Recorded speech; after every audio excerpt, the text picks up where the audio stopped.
श्री कृष्ण द्वारा पांडवों को कलयुग के बारे में बताए गए 5 सत्य। कलयुग को युगों में सबसे बड़ा माना गया है। इसका अंत त्रेता और द्वापर युग की तरह भगवान विष्णु कल की रूप में अवतार लेकर करेंगे और इस तरह पृथ्वीलोक पर एक बार फिर धर्म की स्थापना होगी। लेकिन भगवान श्री कृष्ण ने द्वापर युग में पांडवों को कलयुग के 5 सत्य पहले ही बता दिए थे। आइए जानते हैं कलयुग के उन 5 सत्यों के बारे में। एक बार की बात है, भगवान श्री कृष्ण और पांचों पांडव युधिष्ठिर, अर्जुन, भीम, नकुल, सहदेव एक जगह पर बैठकर चर्चा कर रहे थे। तभी युधिष्ठिर ने अचानक भगवान श्री कृष्ण से प्रश्न किया है, हे द्वारकाधीश, जिस तरह आपने द्वापर युग में अवतार लेकर कंस जैसे राक्षस का संहार किया है, ठीक वैसे ही भगवान श्री राम ने भी त्रेता युग में समस्त मानव जाति का कल्याण किया। लेकिन द्वापर युग के बाद कलयुग का आरंभ होगा। कृपया हमें बताइए कि कलयुग में मानव कैसे होंगे। इस पर भगवान श्री कृष्ण कहते हैं, हे पार्थ, वैसे तो मैं तुम्हें बता दूंगा कि कलयुग के मनुष्य कैसे होंगे, लेकिन अगर तुम इस बात को स्वयं अपनी आंखों से देखोगे तो ये ज्यादा बेहतर रहेगा। पांचों पांडव भगवान श्री कृष्ण की बात पर सहमत हो जाते हैं।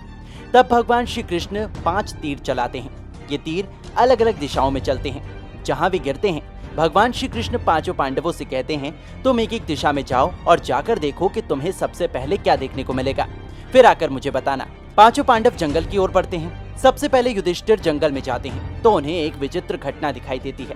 दरअसल युधिष्ठिर ने देखा कि जंगल में एक हाथी भ्रमण कर रहा है, लेकिन जंगल में हाथी होने की कोई बड़ी बात तो है नहीं।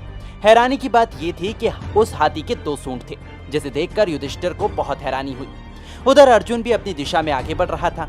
तभी उसने एक ऐसा बाज देखा जिसके पंख पर वेदों का मंत्र छपा हुआ था। ये तो कितनी अच्छी बात है कि एक पक्षी के पंखों पर भी वेदों का मंत्र छपा हुआ है। लेकिन अर्जुन की आंखें फटी की फटी रह गईं जब उसने देखा कि वो बाज एक मरे हुए जानवर का मांस खा रहा है। इसे देखकर उसे बहुत बुरा लगा। इधर भीम भी अपनी दिशा में आगे बढ़ रहे थे। भीम ने देखा कि एक गाय ने एक बछड़े को जन्म दिया है। ये तो एक आम बात है, लेकिन जब भीम ने देखा कि वो गाय उस बछड़े को ममता में इतना चाट रही है कि उससे बछड़े का खून निकल आया, इसे देखकर भीम को अत्यंत दुख हुआ और वो वापस कृष्ण की ओर लौटने लगे। इधर नकुल ने देखा कि एक जंगल में एक जगह पर 5 कुएं हैं, लेकिन हैरानी की बात ये थी कि इनमें से सबसे गहरा कुआं बीच वाला था, जबकि इस बीच वाले कुएं के आसपास मौजूद चारों कुओं में पानी था, लेकिन उस गहरे कुएं में पानी नहीं था। आखिर ये कैसे संभव है? अपने मन में विचार करते हुए वो भी भगवान श्री कृष्ण के पास लौटने लगे। अब सहदेव भी अपनी दिशा में आगे बढ़ रहे थे। जैसे ही वो थोड़ी दूर चले, उन्होंने देखा कि एक बहुत बड़ी विशालकाय चट्टान पर्वत से नीचे लुढ़कती आ रही है। वो अपने रास्ते में आने वाले सभी बड़े बड़े वृक्षों को गिराते हुए आ रही है और किसी की भी रुकावट से नहीं रुक रही है। लेकिन अचानक से एक छोटे से पौधे के स्पर्श मात्र से वो चट्टान वहीं रुक जाती है। ये देखकर सहदेव को भी बहुत आश्चर्य हुआ और ये सब बताने के लिए वो भी श्री कृष्ण के पास चले आए। पांचों भाई भगवान श्री कृष्ण के पास आकर एकत्रित हो गए। तब श्री कृष्ण उनसे पूछते हैं, बताओ कि आपने जंगल में क्या क्या देखा। सबसे पहले युधिष्ठिर बताते हैं, मैंने जंगल में 2 सूंड वाला हाथी देखा। कृपया मुझे बताएं कि उसका क्या मतलब है। इस पर भगवान श्री कृष्ण ने कहा, कलयुग में कुछ इंसान ऐसे होंगे जो कहेंगे कुछ और लेकिन करेंगे कुछ और, यानी कि वे इंसान के मुंह पर कुछ और होंगे और पीठ पीछे कुछ और। फिर अर्जुन की बारी आती है। अर्जुन ने बताया कि मैंने एक बाज के पंखों पर वेदों का मंत्र छपा हुआ देखा, लेकिन वो एक मरे हुए जानवर का मांस खा रहा था। इस पर भगवान श्री कृष्ण ने अर्जुन को समझाया, कलयुग में लोग भक्ति का दिखावा करेंगे, लेकिन अंदर से उनकी प्रवृत्ति बिल्कुल राक्षसों वाली होगी। अब भीम की बारी थी। भीम ने कृष्ण को बताया, मैंने देखा कि एक गाय ने बछड़े को जन्म दिया है, लेकिन वो उसे इतना चाट रही है कि उसका खून निकल आया है। इस पर भगवान श्री कृष्ण ने कहा, कलयुग की माताएं अपने बच्चों को इतना प्रेम करेंगी कि वे उन्हें मोह माया के जंजाल से निकाल नहीं पाएंगी। अब नकुल की बारी थी।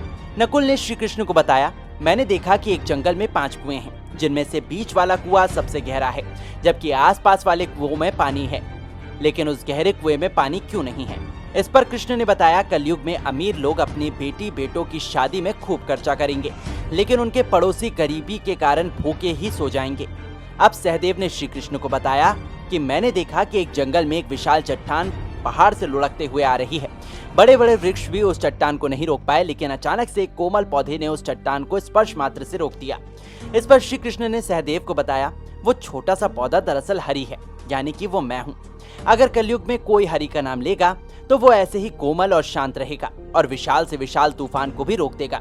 तो दोस्तों, अब तो आपको समझ आ ही गया होगा कि कलयुग में भगवान श्री कृष्ण ने पांडवों को कौन से 5 सत्य बताए हैं। आपको ये कथा कैसी लगी कमेंट करके जरूर बताइएगा। वीडियो को लाइक करके चैनल को सब्सक्राइब करना बिल्कुल ना भूलें। धन्यवाद।